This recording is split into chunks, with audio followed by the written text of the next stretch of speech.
আমাদের দেশের মুসল্লিদের হালত এরকম, ফজরের নামাজের মসজিদের দিকে তাকাইলে মনে হয় এ দেশে নাস্তিক আর বেঈমান ভরা, আর জুমার নামাজের মসজিদের মুসল্লিদের দিকে তাকাইলে মনে হয় দেশে ইমানদার আর ইমানদার ভরা। কেন? জুমার নামাজে 3 তলা 4 তলা মসজিদ পর্যন্ত ভরপুর হয়, আর ফজরের নামাজে 5 জনকেও তালাশ করে পাওয়া যায় না। কথা বলেন ঠিক কিনা? তুমি রমজান এলে রাখো না রোজা, দিনকে করো আঘাত, পয়সা করির নেই তো অভাব, দাও না তো যাকাত, তুমি ইমানদারের বড়াই করো, নেই তোমার ঈমান, তুমি কেমন মুসলমান, তুমি কেমন মুসলমান তুমি? কথা ঠিক কিনা? নামাজের সাথে নাই পরিচয়, মানো না কোরআন, নামাজের সাথে নাই পরিচয়, মানো না কোরআন, তুমি কেমন মুসলমান তুমি? আপনারা দুর্বল হয়ে রয়েছেন, কথা কয় না, দুর্বল হয়ে রয়েছেন। আচ্ছা বলেন তো, যুদ্ধের ময়দানে জয়লাভের জন্য কি 1000 মুজাহিদ দরকার? দরকার না। ইমানওয়ালা জোশওয়ালা 313 জন হইলেই যথেষ্ট। কথা বলে না? যুবক কারা কারা একটু হাতটা তুলেন। মাশাআল্লাহ। মুরব্বীরা সব বুড়া, কিন্তু কিছু কিছু মুরব্বী হাত তুলছে, হাত নামার। ওই যে কাকায় হাত তুলছে সাদা দাড়িওয়ালা, এটাও গুড, এটা ভালো জিনিস। দ্বীনের জন্য একজন 80 বছরের বৃদ্ধ পর্যন্ত যুবক হয়ে চাওয়া চাই। কথা বলে না কেন? দ্বীনের জন্য 80 বছরের মুরব্বী পর্যন্ত কি হওয়া চাই? যুবক হওয়া চাই। যদি 80 বছরের মুরব্বী যুবক হতে পারে, ওই মুরব্বীকে দিয়ে দ্বীনের বিজয় অর্জন করা সম্ভব। আর কোন যুবক যদি 25 বছর হওয়ার পরেও সে যুদ্ধের ময়দানে কোনো কাজে না লাগে, ওকে চুরি করে ঘরে পাঠায় দেন, ওর মতো যুবক দরকার নাই। কথা ঠিক কিনা? যুবক তো সবাই আমরা। নারায়ে তাকবীর, নারায়ে তাকবীর। আল্লাহ দ্বীনের জন্য কবুল করুক, বলেন আমিন। ঈমানের জন্য কবুল করুক, বলেন আমিন। আমাদের এই আওয়াজ যদি থাকে, ইনশাআল্লাহ বাংলাদেশে এই নতুন করে কোনো প্রকার সন্ত্রাস, কোনো প্রকার চাঁদাবাজ, কোনো প্রকার দুর্নীতিবাজ, কোনো প্রকার নাস্তিকবাদী মাথা চারা দিয়ে ওঠার কোনো সুযোগ নাই, কোনো সুযোগ নাই। খালি যদি ঈমানটা এরকম থাকে, খালি যদি ঈমানটা এরকম থাকে। এই জন্য আওয়াজ, মানুষের সংখ্যা কম হোক, শক্তি কম থাকুক, কিন্তু দিলের ঈমান যেটা, এটা তাজা থাকা লাগবে। দিলের ঈমান তাজা যদি থাকে, বেশি লোক দরকার নাই, 10 জন হইলেই এলাকার ভিতরে বিপ্লব ঘটানো সম্ভব। কথা ঠিক না ভাই আমার? আমাদের দেশের মসজিদগুলোতে লোক কম, বাজারে লোক বেশি। তো বাজারে নারী বেশি পুরুষের চাইতে, নাকি পুরুষ বেশি? এমন অবস্থা, এখন আমরা বাজারে যাইতে গেলেও চিন্তা করি, আরে যাব কি যাব না, কারণ মহিলাই তো বেশি। এই জন্য অনেকে এখন আর বাজারে যাওয়া বন্ধ করে দিচ্ছে, বউরাই পাঠায়, যাও তোমরাই যাও, যেই জায়গায় তোমরাই বেশি তোমরাই থাকো। এই হলো হাল। অথচ আল্লাহর কাছে পছন্দের জায়গা মসজিদ, খারাপ জায়গা বাজার। কিন্তু বাজারে গেলেও ইবাদত হয় কখনো কখনো। কিভাবে? নবী করিম সাল্লাল্লাহু আলাইহি ওয়াসাল্লাম বলেছেন, কাজ যদি 2 তরিকায় হয়। কয় তরিকায় বলেন না? 1 নম্বর, কেউ যদি যে কোনো কাজ আল্লাহ পাকের রেজামন্দি মোতাবেক করে। 2 নম্বর, নবী করিম সাল্লাল্লাহু আলাইহি ওয়াসাল্লামের সুন্নাহ মোতাবেক করে। এই 2 তরিকায় যে কোনো কাজ, ওইটা ইবাদত। সুবহানাল্লাহ। এটা কি? আচ্ছা বলেন, বাথরুম যাওয়া কিভাবে হবে? এটা রাসূল শিখাইছেন কি শিখান নাই? নবী শিখাইছেন। নবী শিখাইছেন বাথরুমে কেমনে যেতে হবে। নবী করিম বলেন, তোমরা বাথরুমে ঢোকার আগে দোয়া পড়ো, আবার বের হওয়ার সময় দোয়া পড়ো। তাহলে বাথরুমে যতক্ষণ থাকবা ততক্ষণই তোমার সওয়াবে আল্লাহ পাক রব্বুল আলামিন আমলনামায় লেখা শুরু করবে। বাথরুমে যাওয়াটাই ভালো। বাজারে যাচ্ছ, নিয়ত করো যে আমি বাজারে কেন যাব? যে আমি আজকে বাজারে যাব, বাজারে করব, যতজন মানুষকে দেখবো সালামও দেবো। সুবহানাল্লাহ। ইবাদত হবে। এক সাহাবী ছিলেন, সাহাবা একরামদের এরকম আমল ছিল, এরা খালি বাজারে যাইতেন। এক সাহাবী এরকম বাজারে যাইতেন। তা একজন জিজ্ঞাসা করতেছে, খাদেম জিজ্ঞাসা করতেছে, আপনি খালি বাজারে যান, অথচ আল্লাহর কাছে পছন্দনীয় জায়গা মসজিদ, খারাপ জায়গা বাজার, তা তুই বাজারে খালি দৌড় দেন কেন? আমি বাজারে যাই কেন জানো? বলে কেন? আমি বাজারে যাই হলো লোক গণনা করে সালাম দেওয়ার জন্য, কারণ আমাদের সমাজে রাস্তাঘাটের চাইতে বাজারেই মানুষ বেশি। সাহাবীর কথা বলতেছে। তা আমি বাজারে যাই এই নিয়তে যে আমি বাজারে যাকে দেখি তাকেই সালাম দেই, যাকে দেখি তাকেই সালাম দেই, যাতে করে আমার প্রত্যেকটা সালামের বরকতে আল্লাহ পাক আমাকে সওয়াব লেখে এবং আমার অহংকার যেন দিলের ভিতরে দমে যায়। সুবহানাল্লাহ। দেখেন এই সাহাবী বাজারে যায় কেন? সালাম দিতে। এই হলো হাল। তাহলে ও তার বাজারে যাওয়াটাও কি ইবাদত? তার বাজারে যাওয়াটাও ইবাদত। একটা মানুষ বাথরুমে যাবে ইবাদত, বাজারে যাবে ইবাদত, খানা খাবে ইবাদত, বিবির সঙ্গে রাত্রিবেলা প্রেমের আলাপ করবে, সেটাও ইবাদত। সুবহানাল্লাহ কয় না? আপনারা কথা বুঝেন না মনে হয়। বিবি আছে কার কার? সবারই আছে, আমারও তো আছে। কার কার আছে দেখি না, হাত তুলেন। একটা আছে না? একটা তো আছে। এই যে বিবি আছে, যাদের নাই আল্লাহ এদেরকে দেখ। বয়স তো হওয়া লাগবে, বয়স না হইলে পোলাপান যদি কয় আমিন, এটা তো মুশকিল। অবশ্যই এখন পোলাপানেরও দরকার। কেন দেখেন না 13-14 বছরের পোলাপান পর্যন্ত জেনায় লিপ্ত হয়ে যায়। আমাদের দেশে বিবাহটা কঠিন, জেনাটা সহজ। অথচ ইসলামে বিবাহ সহজ, জেনা কঠিন। কথা বুঝেন নাই?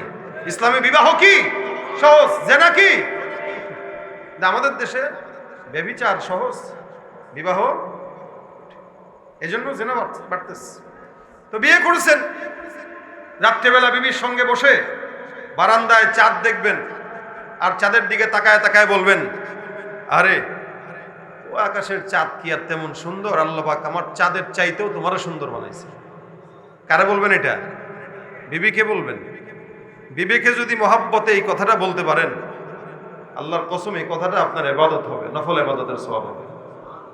আপনি বিশ্বাস করলেন না? অনেক এক বুজুর্গ ছিলেন, তিনি বলতেন যে আমার কাছে সারা রাত জেগে নফল ইবাদত করার চাইতে বিবির সাথে হাসি মজা করা, এই ইবাদত কামানোটা অনেক বেশি পছন্দের। কারণ সারা রাত নামাজ পড়া, নফল পড়া, তেলাওয়াত করা এটা কষ্ট, কিন্তু বিবির সাথে হাসি মজা করা, গল্প করা, আদর আপ্যায়ন করা এটা আরাম। এই আরামেও আছে আবার সওয়াবেও আছে। সুবহানাল্লাহ। আরামও আছে, সওয়াবও আছে। এজন্য রাত্রিবেলা কখনো কখনো বিবির সাথে বলবেন, তুমি তো চাঁদের চেয়েও সুন্দর, কালা হোক না। এই কালো বিবিটাকে যখন বলবেন চাঁদের চেয়ে সুন্দর, দেখবেন আপ্যায়ন বাড়বে না কমবে? বাড়বে না কমবে? কারণ আপনার কাছে নিজের ঘরের বউ শত সুন্দর, এটার ভালো লাগে না, পাশের বাড়ির ভাবিরে ঠিকই ভালো লাগে, যার কারণে মেসেজ দিতে ভুল করে না। ভাবি আসসালামু আলাইকুম, কেমন আছেন? আরে আল্লাহ, ভাবি, আমার ভাবি। আরে ভাবি, ভাই ভাবির সাথে এত কি? কার মিয়া, ভাবি আমার এটা মায়ের মতো। কি কর, আমার কি মন এত নোংরা নাকি? নবী করিম সাল্লাল্লাহু আলাইহি সাল্লাম বলেন, আল হাম্মু কাল মাউত। রাসূল বলেন, দেবর ভাবির সম্পর্ক মৃত্যুর সম্পর্কের সমতুল্য। যারা দেওর ভাবি বলে যে মায়ের মতো, এদেরকে এক রুমে আটকায় দিয়ে দরজাটা লাগায় দিয়ে, দেখবেন মা থাকবে না, বউ হয়ে যাবে। কথা বুঝে না এরা? নবী বলতেছেন এটা মৃত্যুর মতো, আপনি বলতেছেন মায়ের মতো। আজীব হাল। এজন্য ভাবিকে নয়, শালীকে নয়, অন্য কোনো পরনারীকে নয়, ভালোবাসার কথা কাকে বলতে হবে? কাকে বলতে? বিবিকে। বলেন কাকে? বিবিকে বলবেন, সওয়াব হবে। এখন বলবেন চাঁদের চেয়ে সুন্দর। আল্লাহ পাক বলেছেন, লাকাদ খালাকনাল ইনসানা ফি আহসানি তাকওয়িম। আল্লাহ পাক সুন্দর বানাইছেন এবং সবচাইতে সুন্দর বানাইছেন। সুতরাং চাঁদের চাইতেও আল্লাহ পাক একটা ইনসানকে সুন্দর বানাইছেন, না চাঁদের চেয়েও কি সুন্দর। এখন এই বিবিকে সুন্দর বলবেন, ইবাদত। কখনো কখনো সন্তানকে থাপ্পড় দিবেন, ইবাদত। কেন? এই থাপ্পড় দিছি সে নামাজ আদায় করে না, এই কারণে। কখনো কখনো কারোর সঙ্গে ঝগড়া লাগবেন, কি নিয়া? ও বলবে, মিয়া স্কুলে গানের শিক্ষক দেওয়া লাগবে, আর আপনি কবেন স্কুলে গানের শিক্ষক না, স্কুলে কোরআনের শিক্ষক দেওয়া লাগবে। আমাদের দেশে এক প্রকার দালালেরা, যারা বিগত বছরগুলোতেও ছিল, নতুন করে নতুন রূপে আবার আমাদের দেশে এসে স্কুলগুলোতে গানের টিচার বাধ্যতামূলক করার প্রজ্ঞাপন জারি করতে পারে, কিন্তু ধর্মীয় শিক্ষক প্রজ্ঞাপন দেওয়ার জারি করতে পারে না। তারা, এরা ওপারের মানুষের কথা শুনে, বিদেশিদের কথা শুনে শুনে আমার দেশে তারা ওই প্রেসক্রিপশন অনুযায়ী দেশকে পরিচালিত করতে চায়। মনে রাখবেন, স্কুলে কেউ গান শেখানোর জন্য সন্তানকে পাঠায় না, স্কুলে আদর্শবান মানুষ হওয়ার জন্য পাঠানো হয়। সুতরাং স্কুলে গানের শিক্ষক দেওয়া, এটা বাংলাদেশে কোনো আপামর জনতা, মুসলমান এটা সহ্য করতে পারবে না। যেখানে ধর্মীয় শিক্ষক না, এমন এমন জায়গা আছে যে সমস্ত জায়গাগুলোতে কোরআনের শিক্ষাটা একটা হিন্দু শিক্ষককে দিয়ে পড়াইতেছে, একটা হিন্দু শিক্ষককে দিয়ে পড়াইতেছে। কোন জায়গায় আমরা আছি বলে? এই জন্য আল্লাহ পাক সব কিছু ইবাদতের জন্য বানাইছেন, বান্দাকে ইবাদতের জন্য বানাইছেন। কিন্তু ইবাদতের ভিতরেও তো উত্তম ইবাদত আছে। নবী করিম সাল্লাল্লাহু আলাইহি সাল্লাম বলেন, আফদলুল ইবাদাতি তিলাওয়াতুল কুরআন। আফজাল ইবাদত কি? জমিনের ভিতরে, দুনিয়ার মধ্যে একটা ইনসান যত ইবাদত করবে, সকল ইবাদতের ভিতরে উত্তম ইবাদত, সর্বোত্তম ইবাদত আল্লাহর নবী সাল্লাল্লাহু আলাইহি ওয়াসাল্লাম বলেন ওই ইবাদতটাই হলো আল্লাহর কোরআনের তেলাওয়াত। সুবহানাল্লাহ, এত ফজিলত। নবী বলেন, আমি বলবো না যে আলিফ লাম মিম একটা শব্দ, বরং আলিফ একটা অক্ষর, লাম একটা অক্ষর, মিম একটা অক্ষর। এই তিনটা অক্ষর যদি কেউ পড়ে, বুঝুক আর না বুঝুক, প্রত্যেকটা অক্ষরের বিপরীতে আল্লাহ পাক 10টা করে নেকি দান করে দিবেন। সুবহানাল্লাহ। শুধু তাই নয়, কোন ইমানদার বান্দা যদি মুখে জড়তা নিয়েও আল্লাহর কোরআনের তেলাওয়াত করতে চায়, করতে পারে না, কিন্তু পড়ার চেষ্টা করে। একবার পড়তে যায় ভুল হয়ে যায়, আবার পড়তে যায় ভুল হয়ে যায়, আবার শুদ্ধ করে, বারবার জবানটাকে বারবার এলোমেলো করে, পড়তে পারে তো পারে না। আল্লাহ রসুল বলেন, ওই বান্দাটা যে নাকি জবানে জড়তা নিয়ে তারপরে কোরআন পড়ে, আমার আল্লাহ ওই বান্দার জন্য প্রত্যেকটা অক্ষরে 10টা করে নেকি দান করে দিবে। ভাইরা আমার, ইবাদতের জন্য আল্লাহ বান্দারে পাঠাইছেন উত্তম ইবাদত তেলাওয়াতুল কুরআন। তেলাওয়াতে কোরআনটা এমন একটা ইবাদত, যে ইবাদতের কারণে আল্লাহর নবী সাল্লাল্লাহু আলাইহি ওয়াসাল্লাম বলেন, কিয়ামতের ময়দানে বান্দা যখন কবরের মধ্যে চলে যাবে, কোরআনটা বান্দার সঙ্গী হয়ে ডান পাশে এসে দাঁড়ায় যায়, বলবে, আল্লাহ এই বান্দাটা জমিনের মধ্যে আমাকে ভুলে নাই, যার কারণে আজকে কবরের মধ্যে আমি বান্দাকে ভুলি নাই। এই বান্দাকে জান্নাতে না নেওয়া পর্যন্ত আমি কোরআন বান্দার পাশে দাঁড়ায় গেলাম। ডানে দাঁড়াবে, বামে দাঁড়াবে, সামনে পিছনে চতুর্দিকে বান্দাকে প্রটোকলের মতো করে কোরআনটা হেফাজত করবে। আল্লাহর কাছে ডাক দেয়া বলবে, মালিক এই বান্দাটা কোরআনকে ভুলে নাই, যার কারণে কোরআন এই বান্দাকে ভুলবে না। আল্লাহ পাক রব্বুল আলামিনের হাবিব বলেন, এই কারণে বান্দা কোরআন বেশি বেশি তেলাওয়াত করো। আল্লাহ পাক বান্দাকে আগে কোরআন শিক্ষা দিয়েছেন, তারপরে মানুষ বানাইছেন। কেন? বলে এই জমিনের ভিতরে অনেক বান্দা আছে, কেউ কোরআন পড়ে, কেউ কোরআন পারে না। এই মুসলমান বলেন তো, যারা পারে যারা পারে না তারা কি সমান? হ্যাঁ, কুল হাল ইয়াস্তাবিল্লাযীনা ইয়ালামুনা ওয়াল্লাযীনা লা ইয়ালামুন। আল্লাহর নবীকে আল্লাহ পাক রব্বুল আলামিন বলেন, পয়গম্বর আপনি বলেন, যারা জানে যারা জানে না, অর্থাৎ যারা কোরআন জানে, যারা দ্বীনের ইলম জানে, আর যারা জানে না, এরা কি কখনো সমান? বলে না না, এরা কখনো সমান হতে পারে না। অর্থাৎ কোরআনের ইলম যার আছে, আল্লাহ পাক জমিনের মধ্যেও তাকে সম্মানিত করেছে, আবার আখিরাতেও তাকে সম্মানিত বানায় দেয়। সম্ভবত উহুদের যুদ্ধে যারা শহীদ হয়েছে সাহাবা একরামদের ভিতরে, এই উহুদ যুদ্ধে যারা শাহাদাত বরণ করেছে, এদেরকে কাউকে এক কবরে অনেকজনকে দাফন করে দিচ্ছে। যুদ্ধের ময়দান তো, বিশাল বড় গর্ত করে কবরে একই সাথে ওভাবে দাফন করে দিচ্ছে। কখনো এক কাপড়ে 2 জনকে দাফন করে দিচ্ছে। রাসূল করিম সাল্লাল্লাহু আলাইহি ওয়াসাল্লাম এরকম যাদেরকে দাফন করেছে তাদেরকে তো করেছে, বাকি তাদের ভিতরে ওই সমস্ত ব্যক্তিদেরকে নবী বেশি সম্মানিত করেছেন, এই শহীদদের ভিতরে যারা ছিল কোরআনের হাফেজ। সুবহানাল্লাহ। সাহাবী বলেন যে আমরা রাসূলকে দেখেছি, যে নবী যখন শহীদ হাফেজ যারা ছিল এদের লাশটা রাখবে, তো রাসূল বলেছেন, এই ও কি হাফেজে কোরআন? বলে হ্যাঁ। কথা হলে ওর লাশটা আগে দাও, তারপর অন্যদেরটা দাও। সুবহানাল্লাহ। কারণ বলে ও হাফেজে কোরআন হওয়ার কারণে জমিনে থাকতে যেরকম ওর সম্মান ছিল, মরার পরেও কবরেও তার সম্মান আল্লাহ পাক দান করছে। সুবহানাল্লাহ। নবী পর্যন্ত তার লাশটা, হ্যাঁ যে হাফেজ তার লাশ আগে দাও, তারপর অন্যদেরটা দাও। কোরআনের কারণে বান্দা সম্মানিত হয়। এই জন্য হাদিসে পয়গম্বর বলেন, নিশ্চয় আল্লাহ পাক রব্বুল আলামিন কোরআনের কারণে জমিনের মধ্যে অনেক বান্দাকে সম্মানিত করে, আবার অনেক বান্দাকে কোরআনের কারণে আল্লাহ পাক বেইজ্জতি করে। ইন্নাল্লাহা ইয়ারফাউ বিহাযাল কিতাবি আকওয়ামা ওয়া ইয়াদউ বিহি আখরিন। আমার পয়গম্বর হাদিসের ভিতরে ডাক দিয়া কয়, নবী করিম সাল্লাল্লাহু আলাইহি ওয়াসাল্লাম বলেন, জমিনের মধ্যে এমন এমন কিছু বান্দা আছে যারা কোরআনের কারণে সম্মানিত হয়, আবার কোরআনের কারণে লাঞ্ছিত হয়। এমন এমন বান্দা আছে যার এলাকার ভিতরে এক বিন্দু পরিমাণও দাম নাই, কৃষক অথবা রিক্সাওয়ালা অথবা মুচি, কিন্তু একটু একটু করে টাকাগুলো জমা সন্তানটাকে হাফেজে কোরআন বানাইছে। এই যে মুচির সন্তান আসলেই তো দাম হওয়ার কথা না, কিন্তু মুচির ছেলেটা হাফেজে কোরআন হওয়ার কারণে জমিনেও দাম, কিয়ামতেও দাম। হযরত ওমর রাদিয়াল্লাহু তাআলা আনহু একজন সাহাবী, বিখ্যাত সাহাবী, শুধু সাহাবী না, যাকে দেখলে শয়তান পর্যন্ত ভয় পাইত। আমিরুল মুমিনিন মক্কায় লিডার পাঠায় দিলেন, নেতৃত্ব দেওয়ার জন্য কর্মচারী পাঠাইলেন। হযরত নাফে রাদিয়াল্লাহু তাআলা আনহু, খুব বুঝবেন, নাফে রাদিয়াল্লাহু তাআলা আনহুকে আল্লাহর নবী সাল্লাল্লাহু আলাইহি ওয়াসাল্লামের সাহাবী ওমর মক্কা, তায়েফ এই সমস্ত এলাকার কর্মচারী পাঠায় দিয়েছেন, যাও এই সমস্ত এলাকা দায়িত্ব তোমার কাছে দিলাম, এগুলো তুমি কন্ট্রোল করবা। এই কন্ট্রোল করতে যে আপডেট জানানোর জন্য প্রতিমধ্যে একটা জায়গায় হযরত আমিরুল মুমিনের সঙ্গে সাহাবী নাফে রাদিয়াল্লাহু তাআলা আনহু দেখা করার জন্য গেলেন। বহুদূর ওমর ডাক দিয়া কয়, তুমি যে আমার সঙ্গে দেখা করতে আসছো, তোমার অবর্তমানে কাকে দায়িত্ব দিয়ে আসছো বলো।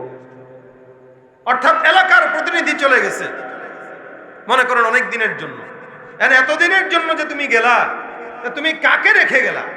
ওই জায়গায় দায়িত্বটা কাকে দিয়ে আসলা? মক্কার তায়েফে কাকে দায়িত্ব দিয়ে আসলা বলো? নাফে রাদিয়াল্লাহু তাআলা আনহু বলতেছেন, খুব বুঝবেন, নাফে রাদিয়াল্লাহু তাআলা আনহু বলতেছেন, আমিরুল মুমিনিন, আপনি আমার উপরে যেই দায়িত্ব দিয়েছেন, এই দায়িত্বটা আমি আপাতত আমার অবর্তমানে আমাদের একজনকে দিয়েছি, তার নাম অমুক। এবার আমিরুল মুমিনিন বলে, অমুককে তো চিনলাম না। হযরত নাফে বলেন, চিনবেন কিভাবে?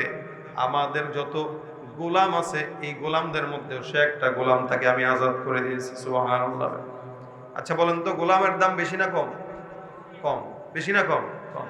কারণ এই গোলাম আগে কেনা হইত, টাকা দিয়ে গোলাম কেনা হইত।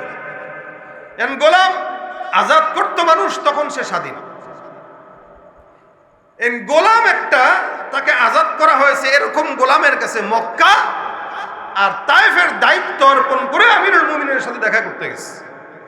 আমিরুল মুমিনিন ডাক দেয়া, আহারে, সামান্য একজন গোলামের কাছে মক্কা আর তায়েফের দায়িত্ব অর্পণ করে আসলা, এটা কি তুমি ভালো করেছো? আমিরুল মুমিনিন যখন প্রশ্ন করলেন নাফেকে, নাফে ডাক দেয়া কয়, এ আমিরুল মুমিনিন, যদিও সে একজন গোলাম, কিন্তু আমাদের মধ্যে এই গোলামটাই আল্লাহর কোরআনের সবচাইতে বেশি ইলম রাখে।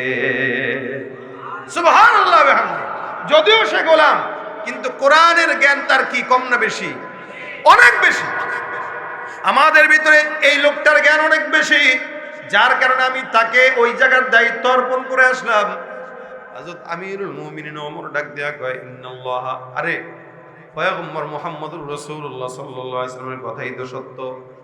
আপনার আমার নবী বলেছিলেন, ইন্নাল্লাহা ইয়ারফাউ বিহাযাল কুরআনি আকওয়ামা ওয়া ইয়াদউ বিহি কওমান আখরিন। নবী আমার বলে গিয়েছেন, নিশ্চয়ই কোরআন এমন একটা কিতাব, যেই কিতাবটা বান্দা কিছু কিছু বান্দাকে সম্মানিত করে, আবার যেই কিতাবটার কারণে অসম্মানিত বান্দা অসম্মানিত হয়। অর্থাৎ এই গোলামটা, যার কোনো দাম ছিল না, সম্মান ছিল না, শুধুমাত্র কোরআনের ইলমের কারণে, এই কোরআনের জ্ঞান তাকে এখন মক্কা আর তায়েফের কর্তৃত্ব তার কাঁধে অর্পণ করায় দিয়েছে। সুবহানাল্লাহ। শুধুমাত্র কোরআনের কারণে, শুধুমাত্র কোরআন। এই জন্য রাসূল বলেন, তোমরা কোরআন শিখো এবং শিখাও। আসমানের নিচে, জমিনের উপরে ওই ব্যক্তিটাই সবচেয়ে বেশি দামি। খায়রুকুম মান তাআল্লামাল কুরআনা ওয়া আল্লামাহ।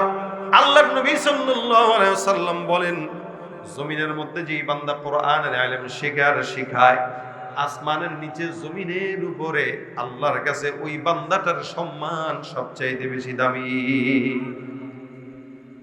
এই ব্যক্তিটা কোরআনের কারণে যদিও গোলাম, কিন্তু নেতৃত্ব দান করে দিল। আল্লাহ পাক কোরআনের কারণেই কৃষকের সন্তানকেও দামি বানায়, কোরআনের কারণেই অনেক মানুষকে সম্মানিত করে। আবার কোরআনকে অবহেলার কারণে একটা দেশের প্রধানমন্ত্রী হোক, সরকার হোক, এমপি হোক, তাকে কান ধরে আল্লাহ পাক রব্বুল আলামিন ক্ষমতা থেকে নামাইতেও। এটাই হলো কোরআনের আজমত, যে কোরআনকে মর্যাদা দিবে আল্লাহ তাকে মর্যাদা দিয়ে দিবে, শুধু কি দুনিয়াতে না, আখিরাতে। আর যে কোরআনকে অপমানিত করবে তাকে আল্লাহ দুনিয়াতেও অপমানিত করবে, কিয়ামতেও অপমানিত করবে। এই জন্য ভাইরা আমার, কোরআনটা আল্লাহ পাক রব্বুল আলামিনের পয়গম্বরের উপর একটা শ্রেষ্ঠ মুজিজা, যেই মুজিজাটা আগেও ছিল, এখন আছে, ভবিষ্যতেও থাকবে। কোরআনের অন্যতম মুজিজা হলো কিয়ামত পর্যন্ত এই কোরআনটা টিকে থাকবে। একটা আয়াত, অক্ষর, নুক্তা, জবর, জের পর্যন্ত কেউ পরিবর্তন করার ক্ষমতা নাই, কারণ কোরআনের দায়িত্ব স্বয়ং আমার আল্লাহ রাব্বুল আলামিন নিজের কাঁধে নিয়েছেন। সুবহানাল্লাহ। যা যা আল্লাহ কিতাব দিয়েছেন, আদম পয়গম্বর থেকে শুরু করে ঈসা পর্যন্ত সব নবীদেরকে আমার আল্লাহ কিতাব দিয়েছেন। মুসা নবীকে আল্লাহ কিতাব দিলেন, ঈসাকেও দিলেন, দাউদকেও দিলেন। সব নবী যাদেরকে আল্লাহ পাক রব্বুল আলামিন কোরআন কিতাব দান করলেন, আল্লাহ পাক এদেরকে বই আকারে কিতাবগুলো ধরায় দিয়েছেন, নাও এটা তোমার জন্য, এটা তোমার জন্য। এটার দায়িত্ব আমার নয়, এটা তুমি নিজে আমল করবা, উম্মতকে আমলের জন্য দিবা। এটা যতদিন তুমি থাকবা ততদিন আমল চলবে, তুমি নাই আমলও নাই। যার কারণে তাওরাত এখন আসল নাকি নকল? তাওরাতে যা আছে সব এলোমেলো, সব এলোমেলো। ইনজিলে যা আছে সব এলোমেলো, জাবুরে যা আছে সব এলোমেলো। আসমানি গ্রন্থ একটাও ঠিকঠাক নাই। স্বার্থবাদীরা স্বার্থ অনুযায়ী তাদের কিতাবগুলোকে পরিবর্তন করে নিজেদের স্বার্থ হাসিল করছে। কিন্তু আমার আল্লাহ পাক মুসা পয়গম্বরকেও কিতাব ধরাইলেন, ঈসাকেও ধরাইলেন, দাউদকেও ধরাইলেন। মুহাম্মদুর রাসূলুল্লাহ সাল্লাল্লাহু আলাইহি ওয়াসাল্লামকে আল্লাহ পাক যখন কিতাব দান করলেন, আমার আল্লাহ আল্লাহর নবীকে যখন কিতাব দিলেন, একবারে কিতাব দেন নাই, একটা একটা আয়াত করে নবীর সিনার ভিতরে আমার আল্লাহ কোরআনটাকে একদম বসায় দিলেন। কোরআনটাকে আমার আল্লাহ বসাইতে দিয়েছেন। শুধু তাই নয়, আল্লাহ পাক রব্বুল আলামিন এই কথাও উল্লেখ করে দিয়েছেন, ইন্না নাহনু নাযালনা যিকরা ওয়া ইন্না লাহু লাহাফিজুন। এই কিতাবটা আমি আল্লাহ দান করলাম, এটার হেফাজতের দায়িত্ব কার? যারা বলেন না কার? শুধু তাই নয়, কিতাবটাকে আল্লাহ পাক শিফা দিয়েছেন।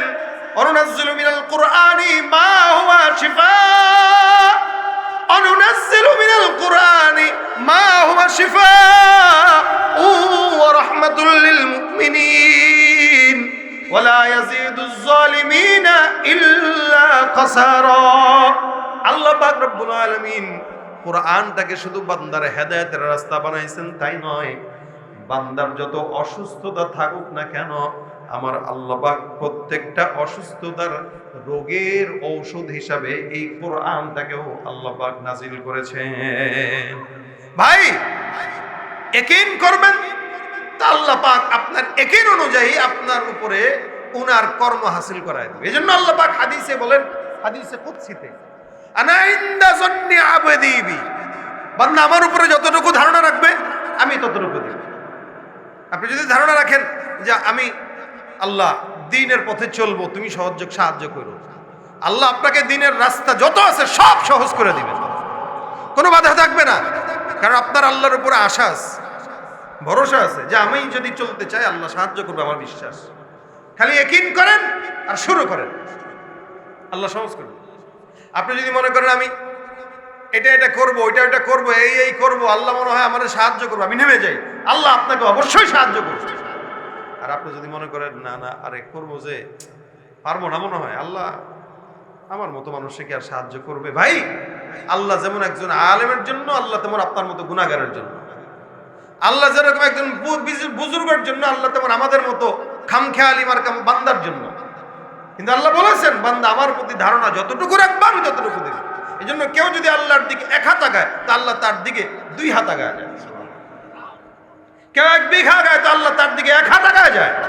কেউ হেঁটে হেঁটে আগায় তো আমার আল্লাহ পাক তার দিকে দৌড়ায় দৌড়ায় আগায় যায়। সুবহানাল্লাহ, আরো জোরে বলেন সুবহানাল্লাহ। ওই যে ধারণা, আল্লাহ কয় তুই একটু চেষ্টা করছিস, আমি তার চেয়ে বেশি করব, কারণ তুই চেষ্টা করবি আর আমি বসে থাকবো, এটা হয় না। এই কারণে আল্লাহ পাক রব্বুল আলামিন বান্দাকে ডাক দেয়া কয়, সব কিতাবের দায়িত্ব আমি আমার কাঁধে নিই নাই, কিন্তু কোরআনের দায়িত্ব আমার হাতে নিলাম। ইন্না নাহনু নাযালনা যিকরা ইন্না লাহু লাহাফিজুন।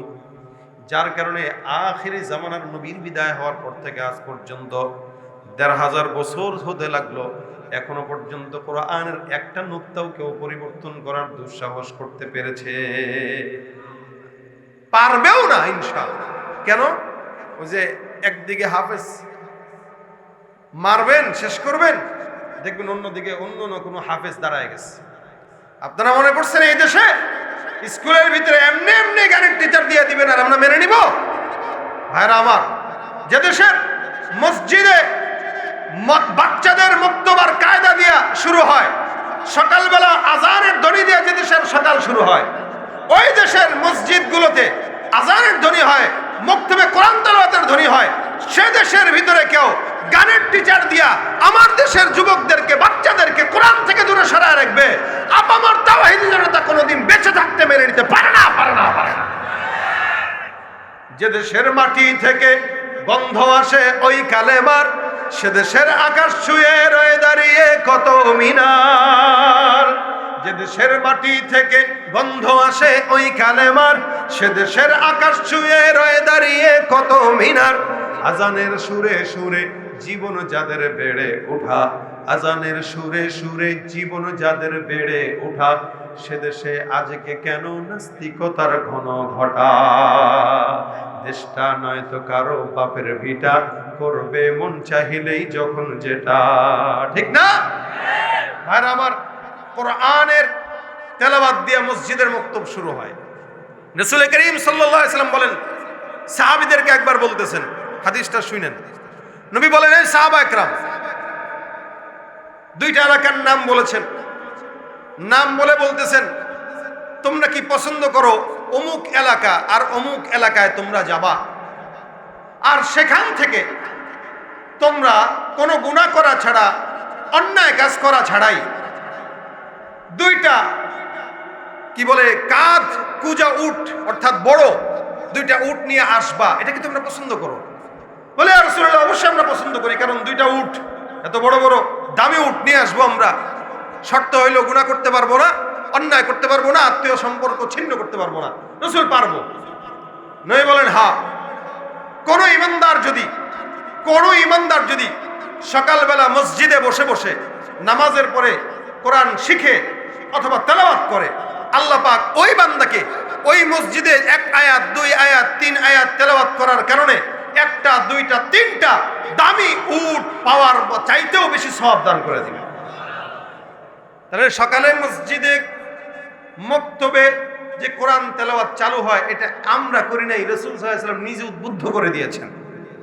এটা বন্ধ হয়ে গেছে, যার কারণে কিন্ডারগার্টেন গুলো শুরু হয়ে গেছে। সকালবেলা বাচ্চাকে নিয়ে কাঁধে একটা ব্যাগ ঝুলায়া, টিফিন ক্যারি বাটিতে বাচ্চার খাবার রেডি করে মা স্কুলে যাইতে ব্যস্ত থাকে, কিন্তু নামাজটা 2 রাকাত পড়তে পারে না। বাচ্চাকে মসজিদে দিয়া কোরআন তেলাওয়াত শিখাইতে পারে না। এই মায়ের সন্তান মাকে বৃদ্ধাশ্রমে পাঠাবে না তো কে পাঠাবে? বলে, কে পাঠাবে? যে সন্তান তার জন্মের পরে কোরআনের আওয়াজ শুনে নাই, ওই সন্তানই তো মা বাবাকে বৃদ্ধাশ্রমে দিবে। আর যে সন্তান জন্মের পরে এই কোরআনের আওয়াজ শুনে, তেলাওয়াত শুনে, মা নিজে তেলাওয়াত করে বাচ্চাকে শেখায়, আল্লাহর কসম ওই বান্দা, ওই সন্তান কোনোদিন মা বাবাকে বৃদ্ধাশ্রমে পাঠাবে না। পাঠায় নাই, ওলামা একরাম কোনোদিন বৃদ্ধাশ্রমে মাকে পাঠায় না। আপনারা কেউ দেখাতে পারবেন না, কিন্তু অসংখ্য ডাক্তার, ইঞ্জিনিয়ার, বড় বড় শিক্ষিত, অভাব নেই, যারা মা বাবাকে ভালো রাখতে পারে না। নিজের বিশাল 5000 স্কয়ার ফিটের ফ্ল্যাটে একটা রুম মায়ের জন্য জুটে না, কিন্তু সন্তানের পিছনে লক্ষ টাকা খরচ করে এর মানুষ বানাইছে। প্রকৃতপক্ষে সে মানুষ হয় নাই, অমানুষের চাইতেও খারাপ হয়েছে।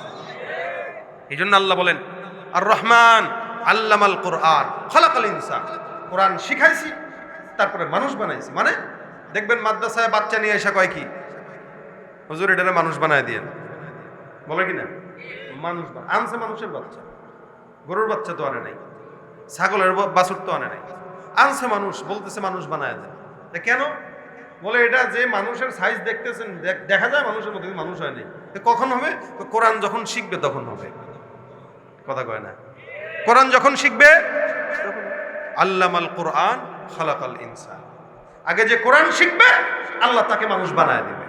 আর যে কোরআন শিখবে না, দুনিয়ার লাইনে অনেক বড় শিক্ষিত হইতে পারে, লেকিন মানুষের কাতারে পড়তে পারে না। ঠিক কিনা জোরে কথা? এজন্য কোরআন যে শিখবে, ওর কোনো টাকা না থাক, অন্য কিছু না থাক, সে মানুষ, সে মানুষ। আর যার ভিতরে কোরআনের জ্ঞান নাই কিন্তু অনেক বড় শিক্ষিত, ও মানুষ না, ও জানোয়ারের চাইতেও খারাপ। মানুষ তো দূরের কথা, জানোয়ারের চাইতেও খারাপ। কেন? ও সব বুঝলো, দুনিয়া বুঝলো, দিন বুঝলো না। ও ব্যবসা বুঝলো, কোরআন বুঝলো না। ও এলাকার ভিতরে রাজনীতি বুঝলো, আল্লাহর কোরআন শিখলো না। চাঁদাবাজি কেমনে করতে হয় এটা শিখলো, কিন্তু আল্লাহর কোরআন পড়তে হয় এটা শিখলো না। এই জন্য আল্লাহ বলেন উলাইকা কাল আনআম বাল হুম আদাল।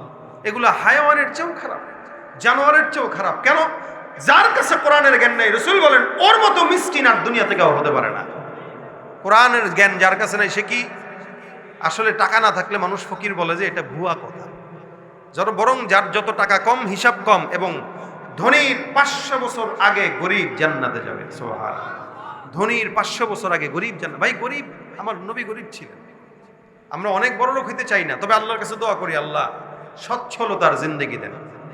সচ্ছলতা মানে আমার চলতে ফিরতে খাইতে কোনো কষ্ট হবে না, এটা সচ্ছলতা। সচ্ছলতা মানে আমার বাড়ি আছে, গাড়ি আছে, এটা না। সচ্ছলতা মানে আমার চলতে ফিরতে খাইতে কষ্ট হবে না। এভাবে যদি কেউ দুনিয়ার থেকে যেতে পারে ঈমান নিয়া, ও ধনী ব্যক্তির 500 বছর আগে জান্নাতে যাবে। সুতরাং ভাই গরিব হলে আফসোসের কিছু নাই। আল্লাহ পাকের হাবিব বলেছেন দুনিয়া সিজনুল মুমিন ওয়া জান্নাতুল কাফির। দুনিয়াটা মুমিনের জন্য এটা কারাগার।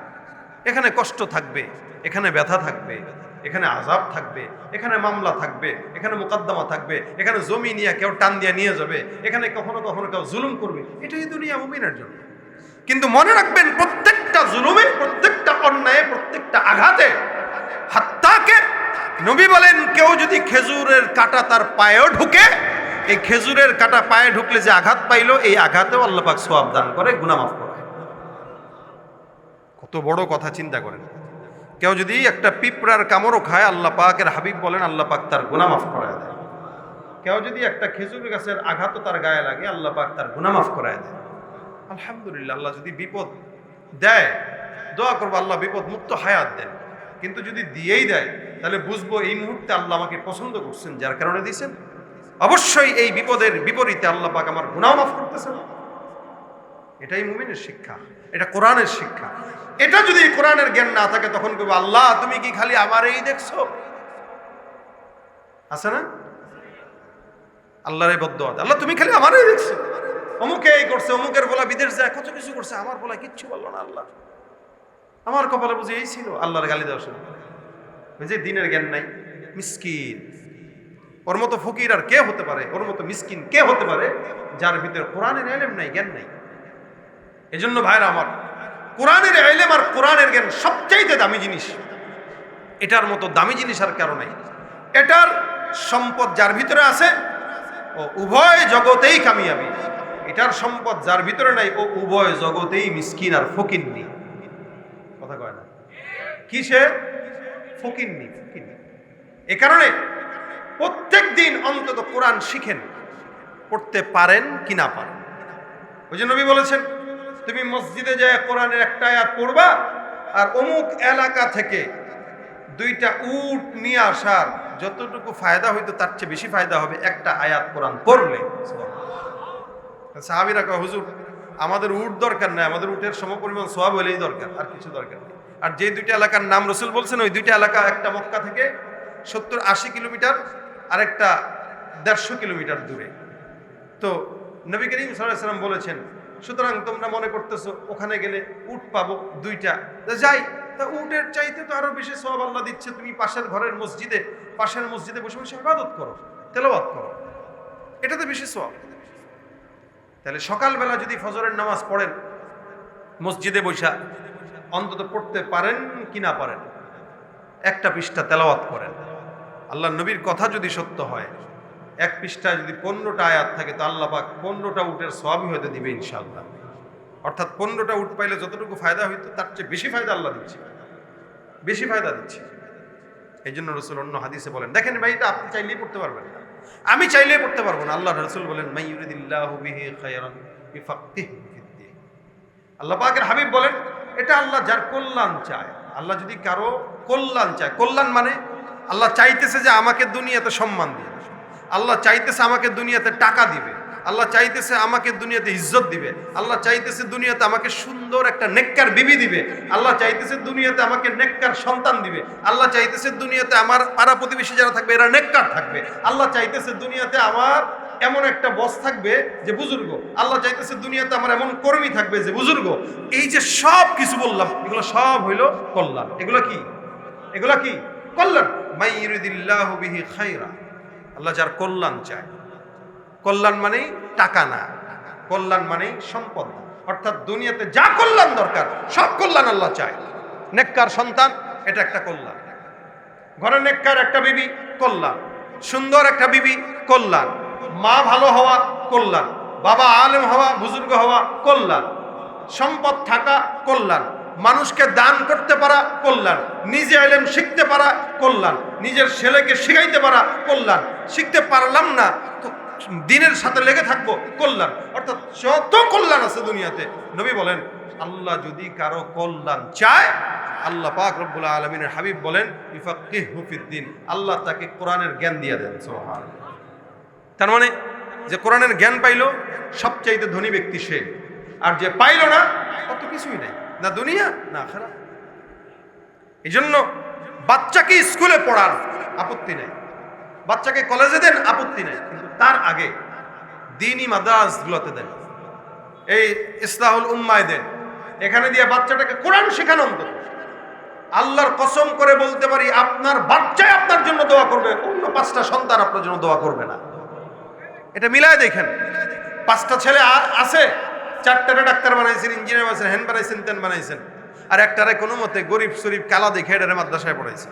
এই কাইল্লাটাই মাহফিলে মাহফিলে সব জায়গায় আপনার জন্য দোয়া করবে, আর বাকিগুলা বৃদ্ধাশ্রম খুঁজবে যে কোন জায়গায় দেওয়া যায়। তখন আলেম বলবে আমি থাকতে বৃদ্ধাশ্রমে থাকবে আমার মা বাবা, এটা হতে পারে না।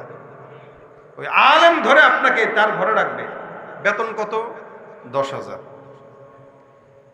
বাংলাদেশে অধিকাংশ মাদ্রাসাগুলোর ওস্তাদদের বেতন 10,000, এর বেশি না। 10,000, 12,000, সর্বোচ্চ 15,000। কি পরিমাণে মেহনত করে মক্তবগুলোতে, কি পরিমাণে কষ্ট করে হেফজখানাগুলোতে, কিন্তু কোনো আলেমকে দেখবেন না মাদ্রাসা ছেড়ে অন্য কিছু করতেছে। ভাই, বর্তমান সময়ে যেই পরিমাণে অটো বাড়ছে, অটো রিক্সা যেই পরিমাণে বাড়ছে, এখন বাংলাদেশটা অটোর বাংলাদেশ হয়ে গেছে। মানে আমরা এখন গাড়ি চালাই আর মনে করি আমাদের এখন অটো কিনা জরুরি, গাড়ি বাদ দিয়ে। এই অটো চালায়ও এরা মাস শেষে 30-40 হাজার টাকা কামায়। দেখেন তো বরকত আসেনি? দেখবেন অধিকাংশের বরকত নাই, কিন্তু মাসে 40,000 টাকা কামাইতেছে। এরপরও দেখবেন এলোমেলো নেশা করে। কিন্তু একটা 15,000, 10,000 টাকার আলেম, আল্লাহর কসম আল্লাহ পাক তার সব কিছুতে বরকত দান করে। সে চাইলে কিন্তু রিক্সা চালাইলেও 30,000 টাকা কামাইতে পারে, কিন্তু ওইটাতে যায় না, সে এখানে পড়ে থাকে। কেন? দ্বীনের মহব্বত, ভালোবাসা, প্রেম। আমি বুঝাইতে চাইলাম এটা যে দ্বীনের সাথে লেগে থাকলে কম খরচ হইলেও মা বাবাকে ফেলে দিবে না, নিজের কোলে আগলে রাখবে। বরঞ্চ এটা মনে করবে আমার মা যদি আমার কাছে থাকে সে তো আমার বরকত, সে তো বরকতের খাজানা। একটা ঘরের ভিতরে মা বাবা হইলো বরকতের খাজানা। যতক্ষণ আছে আপনার জন্য দোয়া আছে, যতক্ষণ নাই দোয়াও নাই। এই জন্য মা বাবাকে বরকত মনে করে আমরা আমাদের ঘরে রাখি, কিন্তু ওরা মা বাবাকে বোঝা মনে করে বাহিরে পাঠায় দেয়। শুধু তাই না, বর্তমান সময়ে ফেসবুকে, ইউটিউবে আপনারা দেখবেন বাবাকে বাঁধতেছে মারার জন্য জমির কারণে, বাবাকে পিটাইতেছে মারার জন্য, মারতেছে, মাকে মারতেছে। কেন? জমি লেখে নিবে। এই কারণে শিক্ষিত হয়েছে ছেলে যে বাবাকে মেরে মেরে, মাকে মেরে মেরে জমি লিখে নিচ্ছে। ওই যে শিক্ষিত শয়তান বানাইছেন, মানুষ বানাইতে পারেন। এই জন্য ভাইরা আমার বলি বারবার, এই মাদ্রাসা আছে, প্রতিষ্ঠান আছে, আপনারা আপনাদের সন্তানদেরকে দ্বীনের বেসিক জ্ঞান দেন। আলেম সবাই হইতে পারবে না, এটা জরুরিও না। দ্বীনের এলেম যতটুকু থাকলে দ্বীনের পথে চলা সহজ, ততটুকু শিক্ষা করা ফরজ। অর্থাৎ নামাজের ফরজ সোজা ভাষায় যদি বলি, সোজা কথায় যদি বলি, যেই আমল ফরজ, খুব বুঝেন কথাটা, যেই আমল ফরজ, অর্থাৎ নামাজ কি ফরজ, রোজা কি ফরজ, যাকাত দেওয়া, হজ করা, এই যে ফরজ ইবাদতগুলো আছে, যে সমস্ত ইবাদত ফরজ, এই ফরজ ইবাদতের জ্ঞান অর্জন করাও ফরজ। আবার বলি, ফরজ ইবাদতের জ্ঞান অর্জন করাও ফরজ। অর্থাৎ নামাজ ফরজ, এখন নামাজ পড়তে গেলে কি শর্ত, ভাঙলে কি শর্ত, এগুলো যদি না জানেন তাহলে তো নামাজ হবে না। সুতরাং নামাজের এই সমস্ত হুকুম আহকাম আপনার জন্য শিক্ষা করা কি ফরজ। এখন অধিকাংশরা যদি জিজ্ঞাসা করি ভাই সূরা ফাতিহাটা পড়েন, দেখবেন শুদ্ধ নাই। অথচ নামাজ ভঙ্গের কারণ সর্বপ্রথম নামাজে শুদ্ধ, অথচ তেলাওয়াত শুদ্ধ নাই। নামাজ তো এখানেই শেষ, নামাজ তো এখানেই শেষ। কুল হু আল্লাহু আহাদ আল্লাহুস সামাদ, কুল হু আল্লাহ, কুল কুল, এটা কুল না কুল, বলেন না কুল, মোটা করেন কুল। আচ্ছা, আরেকটা হলো কুল, বলেন কুল একটা, কুল একটা। এখন কেউ যদি বলে কুল হু আল্লাহু আহাদ, অর্থ হয় কি জানেন? খাও, তিনি আল্লাহ একক, মানে আল্লাহ এককে আপনি সবাই সবাই খান। আর যদি বলা হয় কুল হু আল্লাহু আহাদ, অর্থ হবে বলুন তিনি আল্লাহ যিনি একক। সুবহানাল্লাহ। এবার তাকায় দেখেন আসমান আর জমিন পার্থক্য শুধুমাত্র কুল আর কুলের মধ্যে। এখন আপনি আজীবন বলেন কুল হু আল্লাহু আহাদ, আসেনি নামাজ? আর নামাজ আছে? আর শেষ। নামাজ ভঙ্গের কারণ সর্বপ্রথম হইল নামাজে। তাহলে আপনি কুলের জায়গায় কুল বলছেন তো নামাজ শেষ।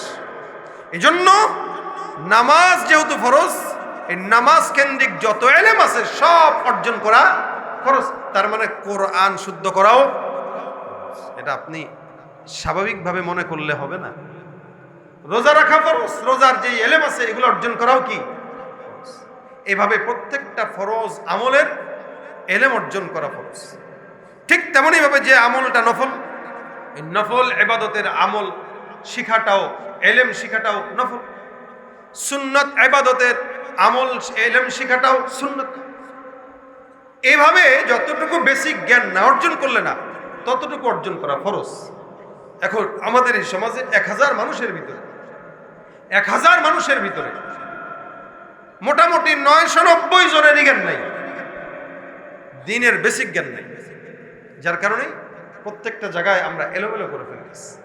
ইহা হাম সব মুসাফির হো, ওহি আখির ঠিকানা। ইহা হাম সব মুসাফির হো, ওহি আখির ঠিকানা। कोई आगे रवाना है, कोई पीछे रवाना। बलगल उला बिकमालिही, कशफत दुजा बिजमालिही, हसनत जमीउ खिसालिही, सल्लु अलैहि व आलिही। जबान खुले সকলে মহব্বতে জিকির করি, লা ইলাহা ইল্লাল্লাহ, লা ইলাহা ইল্লাল্লাহ, লা ইলাহা ইল্লাল্লাহ, লা ইলাহা, লা ইলাহা ইল্লাল্লাহ, লা ইলাহা ইল্লাল্লাহ, লা ইলাহা ইল্লাল্লাহ, লা ইলাহা ইল্লাল্লাহ, লা ইলাহা ইল্লাল্লাহ, লা ইলাহা ইল্লাল্লাহ, লা ইলাহা ইল্লাল্লাহ, লা ইলাহা ইল্লাল্লাহ, লা ইলাহা ইল্লাল্লাহ। ইল্লাল্লাহ লা ইলাহা ইল্লাল্লাহ মুহাম্মাদুর রাসূলুল্লাহ সাল্লাল্লাহু আলাইহি ওয়াসাল্লাম। আলহামদুলিল্লাহ, ইসলাহুল উম্মাহ মডেল মাদ্রাসার উদ্যোগে আয়োজিত আজকের বাৎসরিক ওয়াজ মাহফিলের দিন প্রিয় ইসলাম প্রিয় ভাইয়েরা, মুরব্বীরা, আল্লাহ পাক রব্বুল আলামিনের দরবারে অসংখ্য শুকরিয়া যে রব্বে করিম আজকের এই দিনী মজমায় আমাদের সকলকে আসার বসার তৌফিক দান করেছেন। কালিমাতুশ শুকর আদায় করি, বলি আলহামদুলিল্লাহ। আল্লাহ পাক যদি তৌফিক দান করেন, মুখতাসার সময় আজকের এই আলোচনা আমি আপনাদের সামনে করার নিয়তে বসলাম। আসরের পরে থেকে আজকের এই প্রোগ্রাম শুরু হয়েছে। আলহামদুলিল্লাহ, মাদ্রাসা ছোট হতে পারে, আয়োজন ছোট হতে পারে, আজকে যে সমস্ত ওলামা একরাম দাওয়াত দেওয়া হয়েছে এরা বাংলাদেশে প্রত্যেকেই পরিচিত, সুপরিচিত এবং ইনারা সারা দেশে খেদমত করে যাচ্ছেন। যাদেরকে একত্রিত করে একসাথে জমা করে অনেকটা কঠিন। সেই জায়গা আপনাদের দোয়া, আপনাদের ইখলাস, আপনাদের মাদ্রাসার প্রতি আন্তরিকতা সব কিছু মিলে আলহামদুলিল্লাহ মাওলানা মাসুম বিল্লাহ, মাওলানা ইয়াসিন বরকতুল্লাহ সহ আরও যারা আছেন এই মাদ্রাসার সাথে পরিচালনায় সংযুক্ত আছেন, তাদের প্রচেষ্টায় আলহামদুলিল্লাহ আজকের এই প্রোগ্রামটা হয়েছে। আপনারা কি এই প্রোগ্রামটা পেয়ে খুশি? আরো জোরে বলেন আলহামদুলিল্লাহ। ভাই, আল্লাহ পাক রব্বুল আলামিন দুনিয়াতে আপনাকে আমাকে মানুষ হিসেবে সৃষ্টি করেছেন। এই যে আল্লাহ পাক সৃষ্টি করলেন, সৃষ্টি করার কিছু তো আল্লাহ পাকের মাকসাদ আছে নাকি? খুব বেশি বড় না। আল্লাহ পাক এক কথায় মাকসাদ বলে দিয়েছেন। আমরা বিয়ে শাদী করি, মনে করেন আপনি যদি বলি বিয়ে করছেন কেন, আপনি বলবেন ভাই বিয়ে করছি আমার যৌবিক চাহিদা আছে, আমার রান্না করা লাগে, আমার মায়ের খেদমত করতে হয়, বাবার খেদমত করা লাগে, বাচ্চা কাচ্চা লাগবে, নানান কারণ দিবেন। এতগুলা কারণ, বিয়ে করছেন একটা না, কারণ এতগুলা বিয়ে করছেন কয়টা? একটাই করেন, সমস্যা নেই, কিন্তু নেককার করেন। অর্থাৎ আমি বুঝাইতে চাইছি আপনার বিয়ের মাকসাদ কিন্তু অনেকগুলা, কিন্তু আমল কয়টা? কাজ একটাই। একটা কাজের পিছনে অনেক কিছু নিহত আছে। ওইটার জন্য করছি, ওইটার জন্য করছি, এটার জন্য করছি, কোনো একটা যদি ঘাটতি হয় আপনি বউরে পিটানো শুরু করেন। আল্লাহ পাক এক কথায় বলে দিয়েছেন এত কিছু দরকার নাই, তোমাদেরকে আমি সৃষ্টি করেছি একটা মাত্র কারণ, মা খালাকতুল জিন্না ওয়াল ইনসা ইল্লা লিয়াবুদুন, বাস খালাস। আল্লাহ বলেন সব বান্দাকে, ইনসান এবং জিন্নাত, এক দুনিয়াতে বসবাস করে ইবাদতকারী দুইজন, ইনসান আর জিন্নাত, আর অন্য কারো ইবাদত নাই। ফেরেশতাদের ইবাদত ওটা আল্লাহ বিচার করবেন না, ওদেরকে অটো ইবাদতের আদত দিয়ে আল্লাহ পাক বানায় দিয়েছেন। কিয়ামত পর্যন্ত ওরা তাসবিহ তাহলিল করে, এটাই তাদের খাদ্য। সুবহানাল্লাহ। ফেরেশতাদের ক্ষুধা লাগে না, খাওয়ার কোনো মেজাজ নাই। কেন থাকবে? ওরা যখন আল্লাহর তাসবিহ তাহলিল যখন করে তখন ওদের পেট আল্লাহ পাক ভরায় দেয়। তা আপনার আমার তো ক্ষুধা আছে। তো ভাই, ইনসান আর জিন্নাত এরাই ইবাদত করে।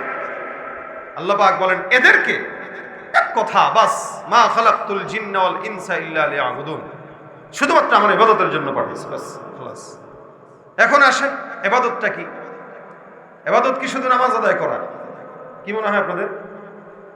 এই যে নামাজ পড়ছেন এশারের ইবাদত, এই যে মসজিদের আজকের মাদ্রাসার মাহফিলে বসছেন, এটাও ইবাদত। শুধু ইবাদত না, নবী করিম সাল্লাল্লাহু আলাইহি ওয়াসাল্লাম একবার মসজিদে ঢুকলেন, সাহাবা একরাম একটা মজলিসে বসে কোরআনের সম্পর্কে কিছু কথা বলতেছে। আমরা যেরকম কোরআন নিয়ে আলোচনা করতেছি, এরকম সাহাবা আজমাইন বসে বসে কোরআনের আলোচনা করতেছে। রাসূল সাল্লাল্লাহু আলাইহি ওয়াসাল্লাম বলছেন, এই তোমরা এই জায়গায় কেন বসছো? ইয়া রাসূলুল্লাহ, আল্লাহর দ্বীন কোরআনের আলোচনার জন্য বসছি। বলছেন, তোমরা কি সত্যি আল্লাহর কোরআনের জন্য বসছো? বলে হ্যাঁ। আল্লাহি, তোমরা কি আল্লাহর কোরআনের জন্য আলোচনা করতে বসছো? বলে হ্যাঁ। রাসূল সাল্লাল্লাহু আলাইহি ওয়াসাল্লাম তিনবার জিজ্ঞাসা করলেন, এরপরে বললেন, শোনো, তোমরা যে মিথ্যা বলবা এটার জন্য আমি তোমাদেরকে 3 বার স্বীকারোক্তি নেই নেই। আমি কেন নিয়েছি জানো? এই মুহূর্তে আল্লাহ পাক আমার কাছে জিবরিলকে পাঠিয়ে বলেছেন যে এই যে কোরআনের মজলিসে যারা বসছে, আমি আল্লাহ পাক রব্বুল আলামিন এদের সব গুনাহ মাফ করে দিছি, এদের জন্য জান্নাতের ওয়াদা দিয়ে দিছি। তোমরা আল্লাহকে না দেখে তোমরা কোরআনের কথা বলার জন্য এই জায়গায় বসে গেছো, তো আল্লাহ পাক তোমাদের এই মজলিসটাকেই ফেরেশতাদের মাধ্যমে ঘেরাও করে রেখে দিয়েছেন। ভাই, একটা মুমিন শুধুমাত্র নামাজ পড়বে আর ইবাদত হবে এটা না। মুমিন মসজিদে গেলে যেমন ইবাদত, মুমিন বাজারে গেলেও তেমন ইবাদত। অর্থাৎ আমি দুইটা জিনিসের নাম কেন বললাম? আহাব্বুল বিলাদি ইলাল্লাহি মাসাজিদুহা ওয়া আবগাদুল বিলাদি ইলাল্লাহি আসওয়াকুহা। নবী করিম সাল্লাল্লাহু আলাইহি ওয়াসাল্লাম বলেন, আল্লাহ পাকের কাছে এই জমিনের সবচাইতে পছন্দনীয় জায়গা হলো, আর আল্লাহর কাছে সবচাইতে অপছন্দনীয় জায়গা হলো। আচ্ছা বলেন তো, বর্তমান সময়ে মসজিদে মানুষ বেশি না বাজারে মানুষ বেশি? মার্কেটের মানুষ বেশি না মসজিদে মানুষ বেশি? আরেকটু জোরে বলেন। ফজরের নামাজে মানুষ পাইছেন, কিন্তু জুমায় ছিল কি ছিল না? এই জন্য আপনারা মাদ্রাসাগুলোতে আপনাদের বাচ্চাদেরকে পাঠান, অন্তত কোরআনটা সহি শুদ্ধ করে, নিজের দিনের বেসিক যে জ্ঞানগুলো আছে এই দিনের বেসিক জ্ঞানগুলো অন্তত অর্জন করেন। এখন অনলাইনের যুগ, ইউটিউব ফেসবুকের যুগ, আমরা ঘরে বসে সব কিছু শিখতে পারি, আপনার কোথাও যাওয়াও লাগতেছে না। অনলাইনে এরকম অসংখ্য পেজ আছে, কোর্স আছে, যারা এই মানুষকে অনলাইনের মাধ্যমে দ্বীনের বেসিক জ্ঞানগুলো অর্জন করায় শিক্ষা দেয়। ফরজে আইন যে জ্ঞানগুলো আছে এগুলো আপনারা অনলাইনে ওলামা একরামদের মাধ্যমে শিখেন, আমরাও শিখাচ্ছি, আপনারা শিখেন। অন্তত আল্লাহর কাছে বলতে পারবেন, আল্লাহ আমরা তো শিখতে চাইছিলাম, চেষ্টা করছিলাম, পারি নাই, হায়াত শেষ হয়ে গেছে। জবাব তো দেওয়া যায়। ঘরে বসে আছেন, অফিস আদালত থেকে আসছেন, আইসা মোবাইল টিপতেছেন, ফেসবুক চালাইতেছেন, মুভি দেখতেছেন, ভাই আল্লাহকে 10টা মিনিট 1 ঘন্টা সময় দেন। অনলাইনে যেসব ওলামা একরামরা শিখায় এদের সাথে যুক্ত হন, যুক্ত হয়ে 1 ঘন্টা ক্লাস করেন, কোরআনটাকে শুদ্ধ করেন, মাসলা মাসাইল জানেন, হালাল কোনটা হারাম কোনটা জানেন, দিনের বেসিক ফরজে আইন যে জ্ঞানগুলো এগুলো শিখেন। এগুলো শিক্ষা করা ফরজ। হয়তো একটু সময় ব্যয় হবে, কিন্তু এই সময়টা আপনার জন্য নাজাতের উসিলা।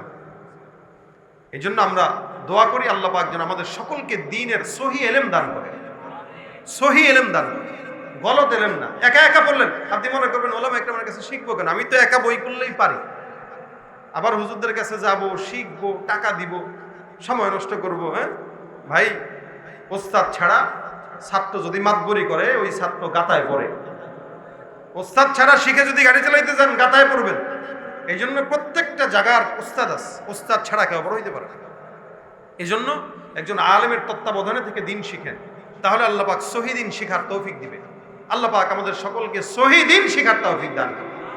এই মাদ্রাসার জন্য তারা দোয়া করবেন, আল্লাহ পাক যেন এই মাদ্রাসাটাকে কবুল করে, মাদ্রাসার সকল হাজত যেন আল্লাহ পাক পূরণ করে, এবং মাদ্রাসার যত কিছু আছে এই মাদ্রাসার সাথে সম্পৃক্ত যারা আছে আল্লাহ সকলকে যেন কবুল করে, বলেন আমিন। মাদ্রাসার লোকরা কই? মাসুম বিল্লাহ, ইলিয়াস, ইয়াসিন, বরকতুল্লাহ, কোথায় তোমরা? চলে আসো, 10:30 বেজে গেছে।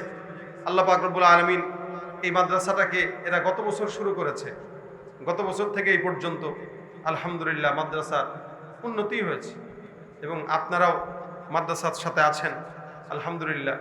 লেগে থাকেন, মাদ্রাসার সাথে লেগে থাকেন, আল্লাহ পাক বরকত দিবে। এক সময় চমকাবে, মাদ্রাসার জায়গা হবে, হয়তো আশা করি এক সময় এই প্রতিষ্ঠানের জায়গা থাকবে, এই প্রতিষ্ঠানের বিশাল বড় দাওরা হাদিস পর্যন্ত হয়তো এই প্রতিষ্ঠান বড় হবে ইনশাআল্লাহ। আমরা আশাবাদী, আপনারা যদি সাথে থাকেন, দোয়া করেন, ইনশাআল্লাহ একদিন এটা হবে। তা আল্লাহ পাক যেন এই প্রতিষ্ঠানটাকে ওই পর্যন্ত নেয়, বলেন আমিন। এবং এই প্রতিষ্ঠানের সাথে যুক্ত আছেন আজকের মাহফিলের সম্মানিত সভাপতি, অনেক বড় একজন আলেম, অনেক বড় মানুষ, আল্লামা ডক্টর আব্দুল আজিম আল ফারুকি দাওয়াত বরকাত, অনেক বড় বুজুর্গ মানুষ, নিসবতি মানুষ, নিসবতি মানুষ। উনি শুধু আলেমই নন, এবং আলেমের মধ্যে উনি একজন ডাক্তার, একজন ডাক্তার, একজন চিকিৎসক, ভালো আলেম, ভালো ডাক্তার, ভালো বুজুর্গ, এরকম একজন মানুষ এই মাদ্রাসার একজন মুরব্বী। আজকেও আসছে।